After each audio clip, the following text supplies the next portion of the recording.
एक चीज मैं लिख के लाया था, भूल गया था बताने के लिए, बहुत अच्छी बात थी, आप लोगों को केवल सुना दूं। आपकी तकदीर संयोग से नहीं बनती है।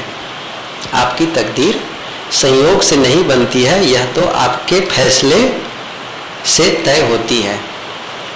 आप जो निर्णय लेते हैं उससे तय होती है आपकी जिंदगी। कई लोग जिंदगी का निशाना तो लगा लेते हैं, लेकिन जिंदगी में सही निशाना तो साध लेते हैं, लेकिन ट्रिगर नहीं दबाते हैं। तो क्या होगा? निशाना तो साध लिए, मैंने कहा ना, दुख मुक्ति का निशाना साध लिए, लेकिन ट्रिगर दबाएंगे तब तो लक्ष्य भेद होगा। ट्रिगर ही नहीं दबाते हैं। ये भी महत्वपूर्ण है कि आपने निर्णय ले लिया कि मैं क्या पाना चाहता हूं, एक महत्वपूर्ण निर्णय है। इसके बाद एक दूसरा महत्वपूर्ण काम क्या रहता है कि मैं उसे कैसे प्राप्त करूं, उसके लिए मुझे किसकी जरूरत है। दुख मुक्त होने के लिए मुझे किसकी जरूरत है, किस चीज की जरूरत है? ये आपने पूछा है कभी, किस चीज की जरूरत है? ये आपको पूछना है।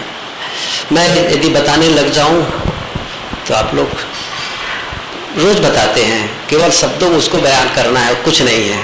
उनसे तो पहले मिलना पड़ेगा जो सचमुच दुख मुक्त है, उनका साथ करना पड़ेगा। बिना उनका साथ किए सही मार्ग नहीं पा सकते।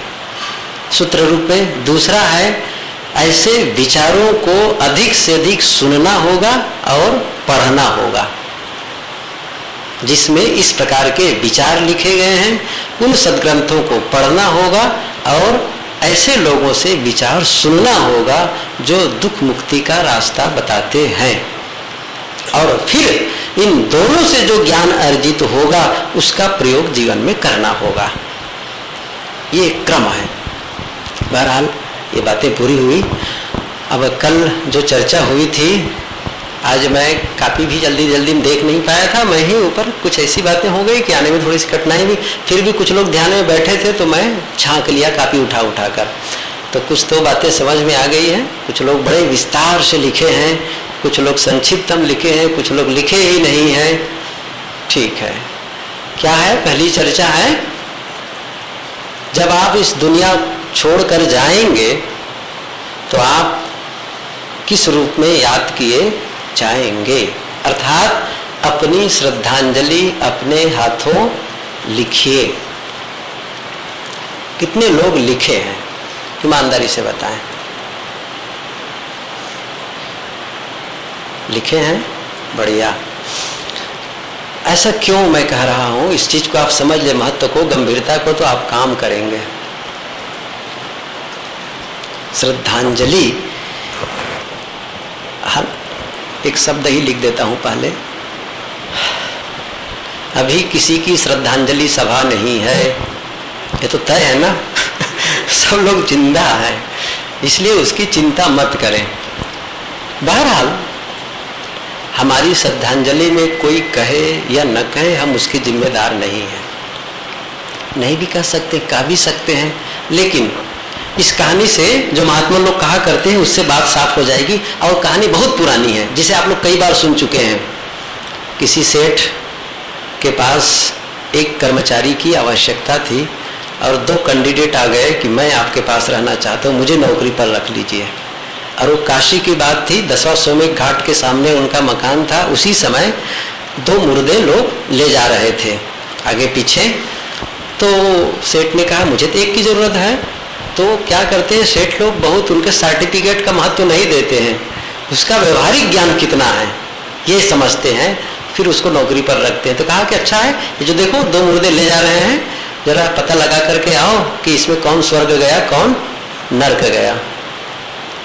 तो एक आदमी बड़े जोरों से, जल्दी से, झड़प से गया और फिर क्या किया, जो लोग जा रहे थे उनके जुलूस में, अंत्येष्टि में, साथ साथ उनसे पूछते हैं, ये बताओ ये आदमी जो मर गया है, जिसको आप लोग दफनाने ले जा रहे हैं, जलाने ले जा रहे हैं, ये स्वर्ग में गया कि नरक में गया? अब आदमी ऐसे ही दुखी रहता है, वो बहुत नाराज हुआ, बेकार की बात करते हो, ये कोई बात हुई पूछने की? स्वर्ग नरक में गया कि ये तुम जानना ही चाहते हो तो मर के जान जाओ, देख लेना वहां स्वर्ग में गया है, बेकार की बातें करते हो। डपट दिया। दूसरी जगह गया, वहां भी डपटा गया। वो क्या निर्णय लेकर के आया, सेठ का प्रश्न ही गलत है। क्या कहा, क्या है? सेठ का प्रश्न ही गलत है। कहा सेठ जी प्रश्न ही गलत है। दूसरा आदमी गया था, उन्होंने क्या किया, कुछ कहा नहीं, चुपचाप उनकी टोलियों में चलता रहा। जब पहुंच गए वहां आपस में बैठकर चर्चा कर रहे थे।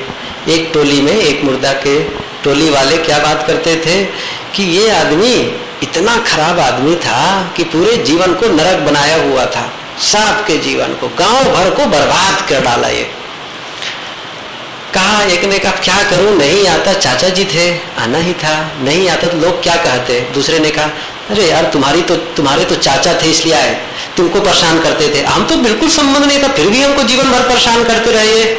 तीसरे ने कहा अरे यार अब मर ही गए तो क्या चर्चा करते हो, कहो ना सीधी सी बात, गांव का कांटा ही निकल गया, छुट्टी मिली, गांव का कांटा ही निकल गया, इनसे छुट्टी मिली। आदमी ने क्या लिखा, इस आदमी की जो आत्मा है कहाँ गया, नरक में गया। दूसरे के पास जाकर के चुपचाप मिल गया, मिल करके फिर सब सुनने लगा क्या चर्चा करते हैं, सब दुखी। कहा उफ, ये आदमी क्या था, देवता था, कभी भी इनके दरवाजे पर जाओ, कभी भी सहयोग के लिए ना नहीं कहता था, हर समय सहयोग के लिए तैयार रहता था, सुखी दुखी सब में सहभागी। बहुत एक ने कहा अरे भाई ये आदमी क्या था, देवता था, ये तो इसके जाने से गांव का स्तंभ ही टूट गया।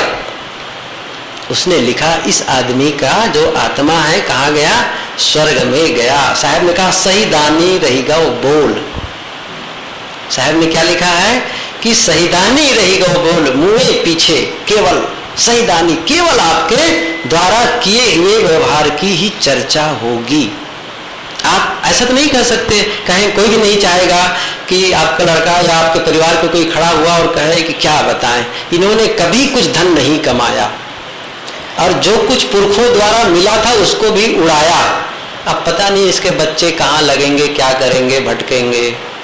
ऐसा लोग श्रद्धांजलि में कहें, या दूसरे ढंग से है ये आदमी हमेशा झगड़ा करता रहा, किसी के साथ सही नहीं बनता था और इतने मुकदमा इनका था, 40 मुकदमा इनका था, और जब मरा तो अपने बच्चों में मुकदमा छोड़ करके गया। ये श्रद्धांजलि चाहते हैं। जैसे एक श्रीमती के बारे में कहा, ये अपने पति से जीवन भर लड़ती रही, कभी भी सही उनके साथ में प्रेम व्यवहार नहीं करती रही है और चरित्र भी ठीक नहीं था, ऐसा था वैसा था। ये श्रद्धांजलि तो कोई नहीं चाहेगा।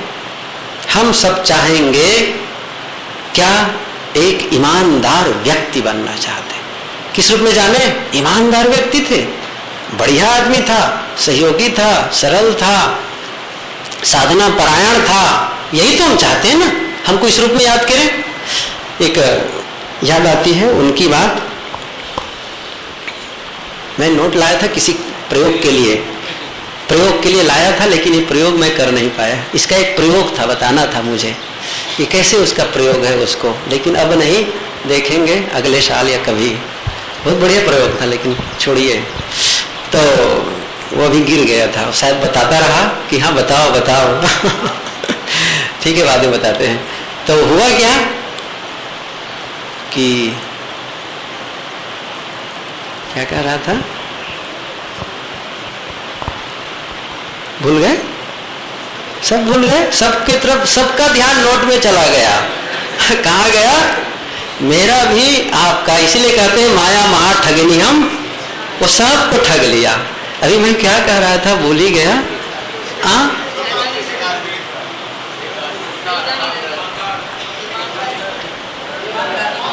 हाँ, ईमानदार के बारे में बात ये हो गई थी।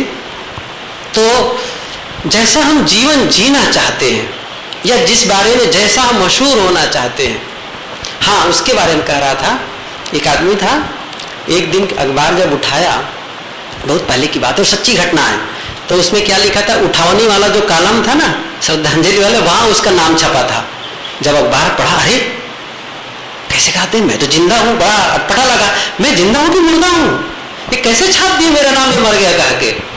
श्रद्धांजलि सभा में अखबार वालों को गलत सूचना मिल गई थी और उन्होंने क्या लिख दिया उसमें, वो मर गया। और फिर सोचा कि चलो देखो मेरे बारे में लोग क्या मानते हैं। उन्होंने क्या कहा, क्या लिखा था, यह डायनामाइट का जन्मदाता था और मौत का सौदागर था। क्या लिखा था, बारूद होता ना, बम विस्फोट करने वाला, उसका ये जन्मदाता था और मौत का सौदागर था। यह वाक्य पढ़ा तो भीतर तक हिल गया। ओफ, इसका मतलब मेरे मरने के बाद लोग मुझे मौत के सौदागर के रूप में जानेंगे? नहीं, ये नहीं हो सकता है, मुझे बदलना है। फिर बदलना शुरू किया। और क्या किया उन्होंने? बहुत धन कमाया था, बहुत अर्जित किया था। सारे धन को क्या किया? फिक्स डिपॉजिट कर दिया, ट्रस्ट कायम किया और ये कहा इस धन की जो भी इंटरेस्ट है, जो भी ब्याज है, इसको आप विश्व में कोई भी अच्छा से अच्छा काम होगा, किसी भी क्षेत्र में सबसे बढ़िया काम, उसको पुरस्कार देना है। जानते हैं उस पुरस्कार का क्या नाम था? क्या नाम है? नोबल पुरस्कार। और उस व्यक्ति का नाम था अल्फ्रेड नोबल। एक बार वो अखबार में पढ़ लिया कि मैं मर गया, फिर उनके पास जीवन को सुधारने का अवसर था। लेकिन हम जब मर जाएंगे तब अवसर नहीं रहेगा। आज अवसर है, इसीलिए मैं उसकी याद करा रहा हूं कि आप जो श्रद्धांजलि में अपने लिए सुनना चाहते हैं, जैसा आप इंसान बनना चाहते हैं, वैसा आज से शुरू कर दे। क्या करना है? अब जो आप लिखे हैं कॉपी में, वैसा जीवन जीना शुरू कर दे, आरंभ कर दे। तभी तो ऐसे थोड़ी कि आप शराबी भी रहे और पिता आपके लड़का खड़ा होकर कहे बहुत अच्छा था, हम लोगों के लिए बहुत कमाया, बड़ा सदाचारी था। नहीं कह सकते, नहीं कहेंगे। इसलिए आप जो सुनना चाहते हैं वो जीवन जीना शुरू कर दीजिए। आज से आपके पास, हम सबके पास अवसर है जीवन को एकदम से पूरा यू टर्न करने का।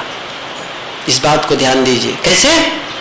जैसे चाहे जितनी गलती आपसे हो गई हो, ये छोटा सा सूत्र मैं आप लोगों को कह दूं, चाहे जितनी गलती हो गई हो, जितनी बड़ी गलती, जीवन में जितना ही गड़बड़ हुआ हो,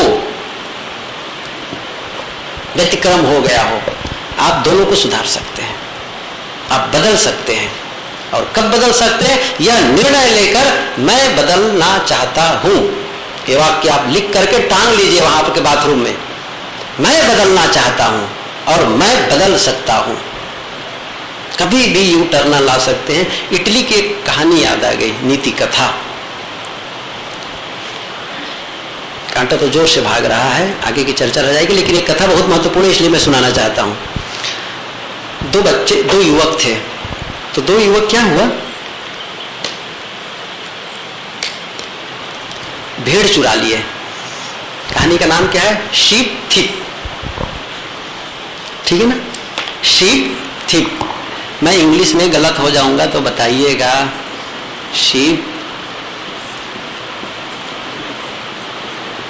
थीफ, ठीक है?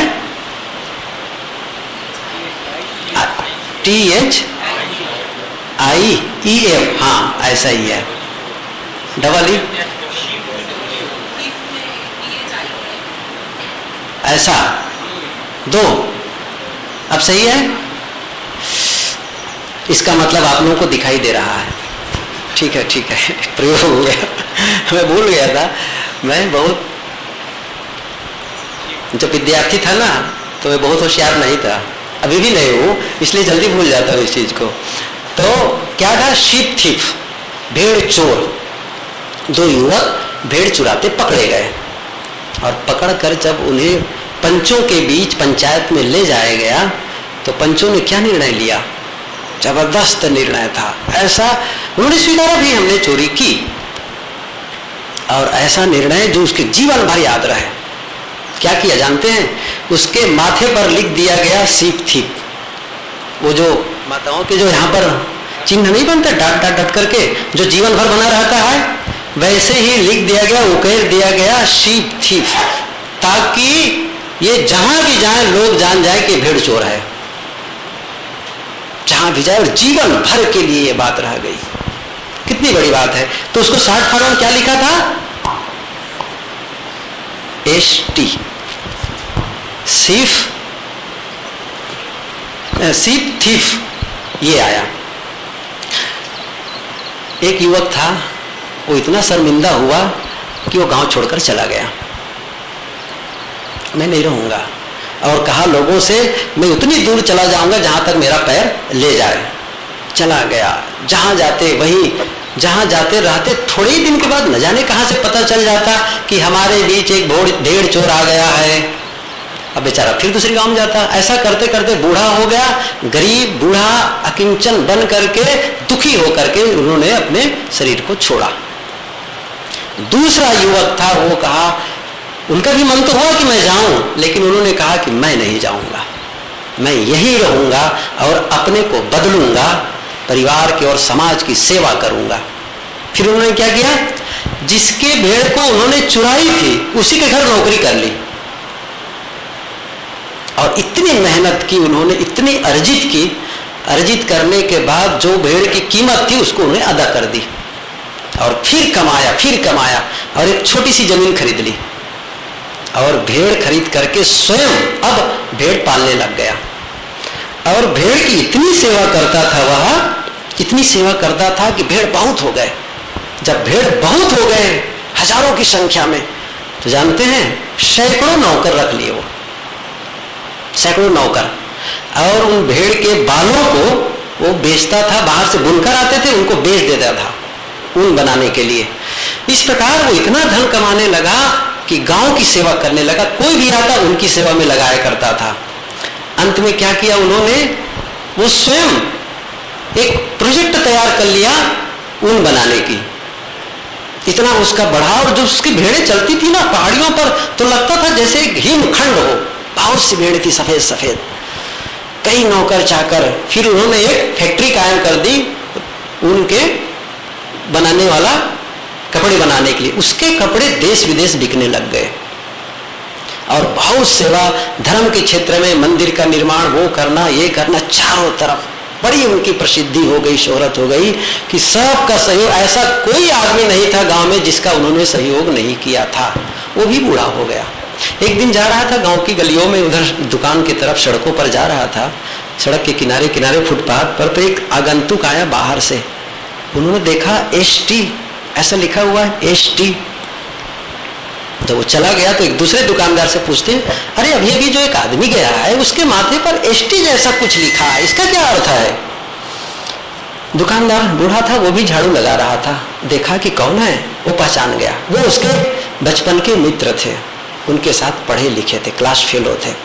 जैसे उसको देखा तब समझा इसको शीप थी, ऐसे ही भीतर आवाज आई, कहने ही वाला था, लेकिन तब उसके मन में, उसके दिमाग में एक फिगर बदला हुआ।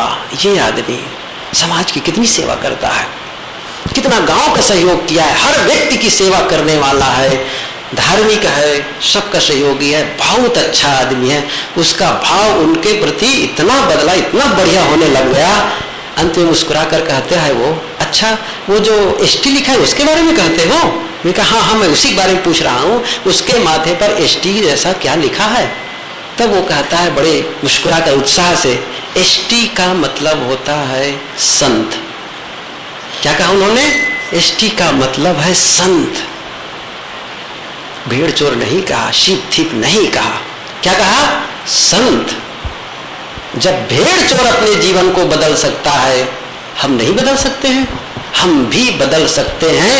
कभी भी हमारे जीवन में यू टर्न आ सकता है। आप जब चाहे अपने जीवन को बदल सकते हैं। कभी भी आप बीड़ी सिगरेट छोड़ सकते, कभी भी दुर्व्यसन छोड़ सकते हैं, कभी भी क्रोध को, जिस दिन आप संकल्प लें मैं छोड़ना चाहता हूं, छोड़ सकते हैं।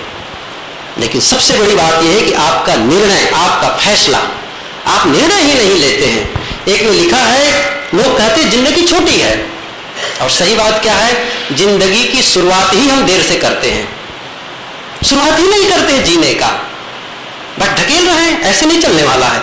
इसलिए आप अपनी श्रद्धांजलि अपने हाथों से लिखें और वैसा जीना शुरू कर दें। दूसरा, आगे क्या है? आगे क्या है भाई? कि आगे नहीं है।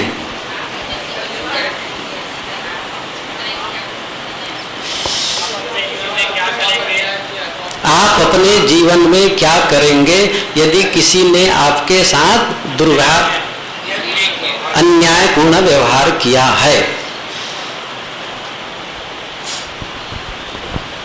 क्या लिखे हैं? कितने लोग बनाए हैं इसको? हाँ बोलो रूपल। क्या लिखा?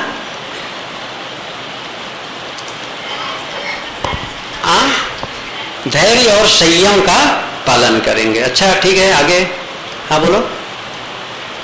मेरे पास कार्डलेस माइक तो है नहीं है कि वहां दे देता। हाँ बोलो, इधर आइए थोड़ा से। क्या क्षमा? हाँ, प्रेम से समझाएंगे, गलत व्यवहार न करने को बोलेंगे। हाँ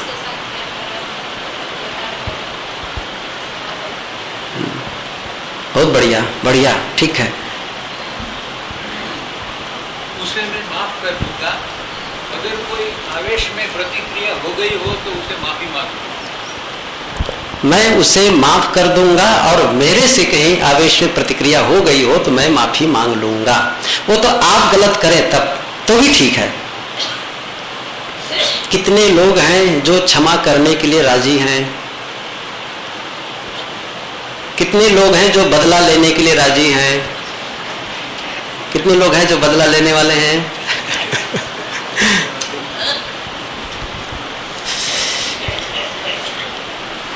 मैं बताऊं, बिल्कुल सही है आप लोगों का कहना।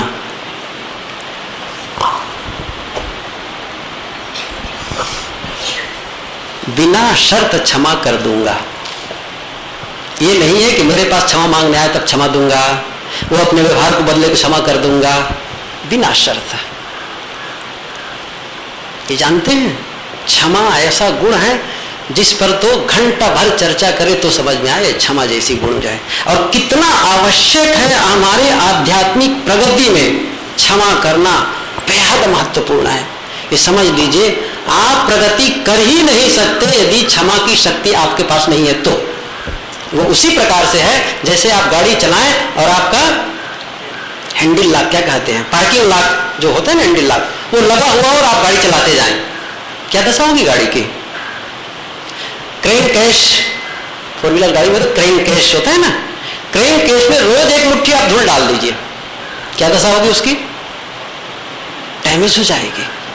आपके मन में आप द्वेष का भाव रखते हैं, क्रोध का भाव रखते हैं, नफरत का भाव रखते हैं, तो आप रोज अपने मन में क्रेन केश में आप मुट्ठी भर धूल डालते हैं। और तब जब आप उस गाड़ी में धूल डाल देंगे तो आपको क्या करना पड़ेगा? कुछ दूर जा करके आपको बाजू में खड़ा होना पड़ेगा। गाड़ी जवाब दे देगी मैं नहीं चलूंगी, और आपके साथी लोग फर्राटे से निकलेंगे उसी गाड़ी से, दूसरी गाड़ी से, और आप खड़े खड़े देखते रह जाएंगे। अर्थात आप क्षमा न करके आपकी प्रगति नहीं होगी और आपके बाद चलने वाले साथी प्रगति कर ले जाएंगे। इतना महत्वपूर्ण है क्षमा करना, बेहद महत्वपूर्ण है। क्षमा करना हमारे जीवन में किसी की गलती क्या होगा इससे, और क्षमा करके उसका लाभ नहीं पहुंचा रहे हैं, अपना रिलैक्स होते हैं। मन में द्वेष, क्रोध और अपराध बोध की जो भावना है ना, वो क्या जानते हैं? ये मानसिक जहर है। आप जहर अपने भीतर बनाए रखते हैं, इसलिए करने दो, ठीक है, वो मेरे ही कर्मों का फल है। महात्मा महावीर के कान में कील ठोका गया, हम सुनते हैं, लेकिन उन्होंने कहा मेरे ही कर्मों का फल है। कबीर साहब जी ने कहा क्या कहा? वो तो वैसा ही हुआ, तू मत हो आया, छोड़ो, पढ़ो मत। कैसे क्षमा करें? आप प्रयोग करें, मैं बताता हूं आप कैसे करना है क्षमा, इसको मैं प्रयोग द्वारा बताना चाहता हूं। हमें क्षमा कैसे करना चाहिए, ये जरूरी नहीं है कि हम उनके पास जाकर के क्षमा मांगे, ऐसा कर सके तो कोई बात नहीं, लेकिन मान लो कई बार होता है आदमी मर जाता है तो भी हम याद करते हैं, नफरत का भाव बनाए रखते हैं, और किन बातों को, पुरानी बातों को याद करके हम द्वेष में जलते रहते हैं, क्रोध में जलते रहते हैं, नाराज बने रह जाते हैं। होता क्या है, जैसे आपको कोई गिफ्ट आइटम मिले पैकिंग करके, आपके बर्थडे पर या किसी डे पर आपको मिले, अब आपका बड़ा मन में है कि क्या है देखूं, घर में आए देखे उसके खोल करके तो पता चला हाँ ये सामान है, और उसको फिर से पैकिंग करके रख दिए। शाम को फिर खोल कर देखे तो आप उतना प्रसन्न नहीं होंगे जितना सुबह हुए थे। दूसरे दिन फिर खोल कर देखे तो भी आप प्रसन्न नहीं होंगे। शाम को कहेंगे दूसरे दिन अब खोलने की जरूरत नहीं है, ठीक है ना। एक बार गिफ्ट पैक को देख लिए, दूसरी बार देखने का मन नहीं करता है। लेकिन किसी ने आपके साथ दुर्व्यवहार किया है और आप उसको याद करके उसी प्रकार दुखी होते रहते हैं जैसा पहले हुए थे। गिफ्ट आइटम को देखकर उसी प्रकार प्रसन्न तो नहीं होते हैं, लेकिन दुखी आप होते रहते हैं और बदले का भाव बनते रहता है। इसलिए आप अपने जीवन को निर्मल बनाने के लिए यह गुण अपनाना बेहद जरूरी है, बहुत महत्वपूर्ण है। इस संबंध में आप अपने को खंगालिए, किसके प्रति द्वेष का भाव है हटाइए उसको, बिल्कुल रिलैक्स हो जाइए। नहीं तो फिर आपकी आध्यात्मिक उन्नति हो ही नहीं सकती, चाहे जितनी प्रगति करें आप, चाहे जितना अध्ययन करें, ध्यान करें। रीढ़ तान करके बैठे रहने से प्रगति नहीं हो सकती है जब तक आप विचारों के ढांचों को नहीं बदल पाएंगे, अपने जीवन के ढांचे को नहीं बदल सकते। इसलिए विचारों के ढांचे को बदलें, अच्छे विचार लाएं। नकारात्मक विचार हमको पीछे की ओर ढकेलते हैं। आए, चलो बैठे। मैं क्षमा कैसे करना है इसको मैं प्रयोग करके बताता हूं, आप लोगों को प्रयोग